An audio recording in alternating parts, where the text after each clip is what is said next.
يا أيها الذين آمنوا استعينوا بالصبر والصلاة إن الله مع الصابرين.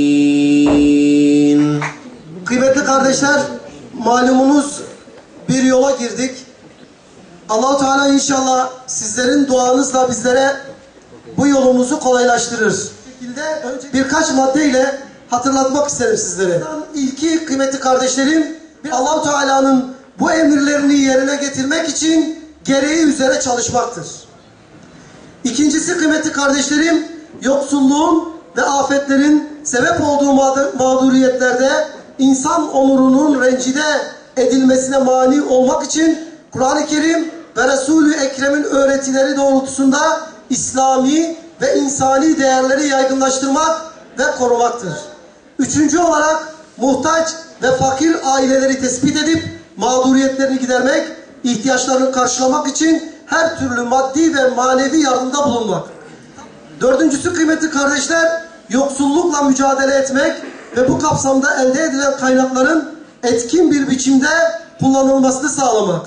Her kesim arasında sosyal yardımlaşma ve dayanışmayı teşvik etmek. Desteklenmesine yönelik eğitim ve sosyal yardım politikalarını geliştirmek kıymetli kardeşlerim. Altıncısı kıymetli kardeşlerim, katılımcı ve şeffaf bir biçimde ulusal ve uluslararası sosyal yardım alanında hizmet sunan adil, etkin ve belirgin bir çalışma yürütmek.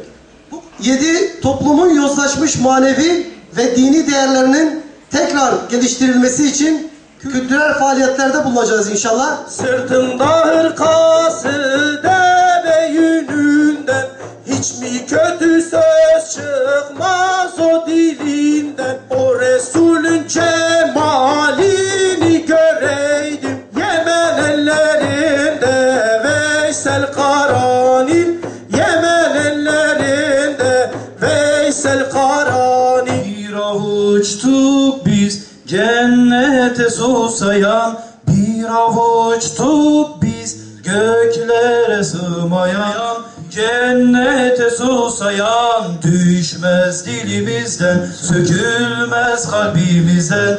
En kutlu sözdür bu, la ilahe illallah. Canı yansa ah bize dokunur, ah bize dokunur. Ayrılık anneden babadan yardan, ve serden geçene kavuşmalısın. O güzel Resulü Yesrib yolunda. Zulümdü, haksızlıktı, dengesizlikti. Garibanların kanının emilmesiydi. İnsanlar eziliyordu, insanlar sömürülüyordu. Zalimlerden, diktatörlerden, para babalarından, köşe başlarındaki bankacı, faizci, tefecilerden dolayı kan ağlayan insanlar vardı. Yüreğe kan ağlayan insanlar vardı. Köleler vardı. Kırbaçlar altında inleyen köleler vardı. Yetimlere dikkatli davrana, onları üzme, onları azarlama, fakirleri, yetimleri, dilencileri sakın ha inciteyim deme. Sen onların kurtarıcısı olarak gönderiliyorsun ey Resul diye. Bir kulübenin içinde 5-6 tane çocuk, büyük bir kısmı açık. Rüzgar ve yağmur oradan vuruyor, oradan vuruyor. Ve 5-6 tane çocuk birbirine sarılmış şöyle ağlaşıyorlar. Allah'ım ne olur müsaade et. Yani bizi yerin dibine geçirme. Müsaade et bana ne olur diye yalvara yalvara koşuyor gidiyor. İlk etapta odun ve bir soba buluyor. Muşambaları falan buluyor, getiriyor. Hemen orayı sarıyor, yakıyor ve çocukların yüzü gülüyor. Allah-u Teala bizleri bu İzmir'de bir umut eylesin. Allah-u Teala bizleri İzmir'in neresinden bakılsa görünen, bilinen insanlar eylesin.